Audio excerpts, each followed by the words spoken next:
Halo teman-teman, salam kopi tanpa gula. Segelas kopi, sejuta inspirasi. Oke, kembali lagi. Kali ini dengan saya ya, yang baru ke channel ini. Jangan lupa terus dukung dengan cara like dan share ya, agar tetap bersemangat dalam buat video-video update setiap harinya. Nah, di depan teman-teman sekarang sudah ada bonsai kelapa minion ya. Jadi ini usianya sudah sekitar 9 bulan teman-teman. Jadi dulu ini juga sempat terpotel ya, sudah tumbuh kembali, dan saya program ini di media air kurang lebih 5 bulan. Setelah itu saya pindahkan di pasir dan saya pindahkan lagi di batu karang seperti ini. Nah, saat ini saya akan melakukan proses perawatan. Itu prosesnya adalah melakukan penyayatan tapis ya. Dan akan saya lakukan juga sayat pelepah jika terlalu sulit medannya maksudnya ya. Ini tujuannya agar daun dari bonsai kelapa ini kecil dan kerdil lah. Jadi jika tidak dilakukan penyayatan seperti ini, daunnya nanti akan tinggi ke atas ya, tidak mau dia mekar ke samping nantinya. Jadi lihat tekniknya seperti ini ya. Jadi diambil juga sedikit pelepahnya untuk mempermudah dan agar daunnya lebih mekar. Untuk proses penyayatan seperti ini biasanya saya lakukan seminggu 2 kali, tergantung dari tingkat kesuburan pohonnya. Jika pertumbuhan dari tapisnya ini lambat, mungkin hanya saya lakukan 1 kali saja.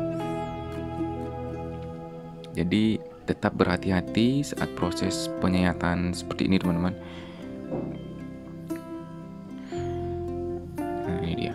Jadi untuk bonsai kelapa on the rock ini memang istimewa ya.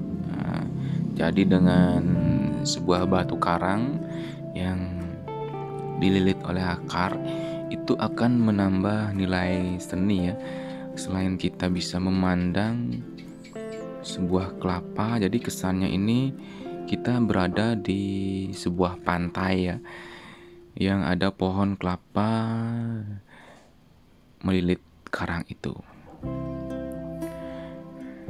Jadi bisa dilihat tekniknya teman-teman. Jadi gunakan pisau yang kecil ya, agar proses pengerjaan dari tapis ini lebih cepat. Diputar lagi dan cari sisi sampingnya lagi satu. Nah, ini dia. Pelan-pelan saja agar tak terjadi goresan di bagian dalam dari pelepahnya.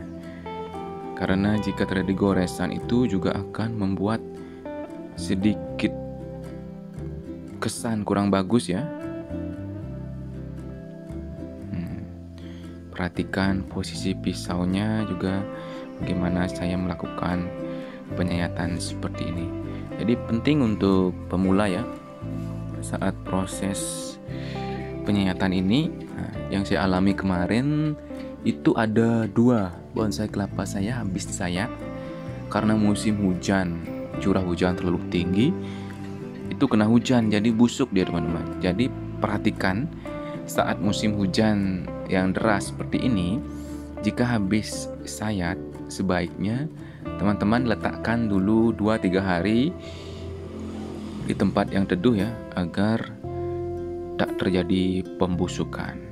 Pembusukan itu bisa terjadi karena faktor dari media yang terlalu lembab. Selain itu juga karena proses penyayatan, sehingga air terlalu tergenang di tunas yang sedang atau setelah disayat itu. Gitu teman-teman. Jadi usahakan letakkan di tempat teduh dulu. Nah, untuk proses penyayatan ini lagi sudah mulai pada daerah-daerah yang sedikit rawan ya, untuk daun yang terakhir memang sedikit rawan, biasanya rawan patah ya. Jadi lebih berhati-hati di sini teman-teman, karena jika di sini patah, teman-teman harus mengulang prosesnya dari awal.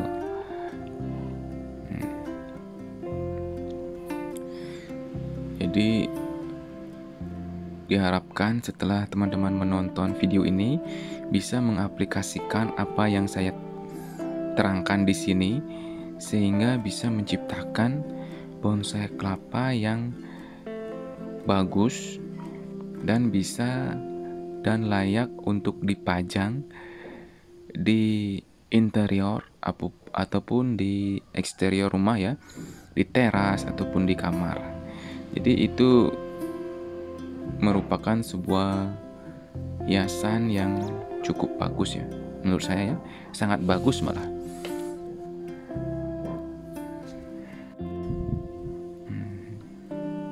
Lakukan di sini dengan hati-hati, dengan sedikit sentuhan saja, ya sudah pasti lepas ya, asalkan pisau yang teman-teman gunakan itu tajam.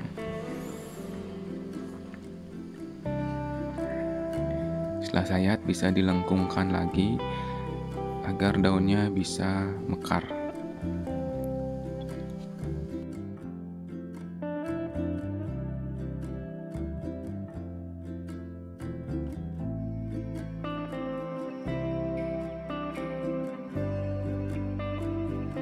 Nah, kita menuju daun terakhir ya.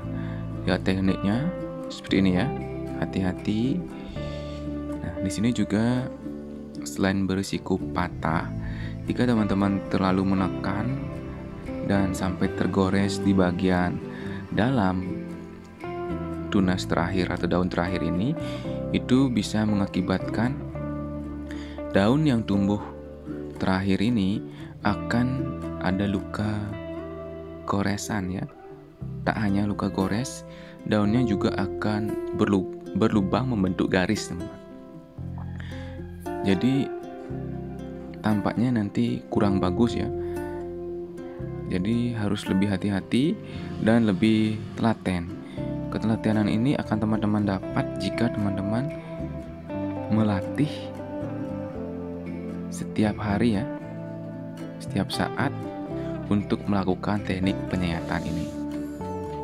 Nah, jadi begitulah sedikit teori teman-teman tentang proses perawatan bonsai kelapa yang sudah saya alami dan saya bagikan kepada teman-teman ya. Semoga bermanfaat teman-teman, dan jangan lupa di-share ya ke teman-teman yang lain agar teman-teman yang lain tahu caranya bagaimana untuk merawat bonsai kelapa. Salam kopi tanpa gula. Terima kasih teman-teman ya.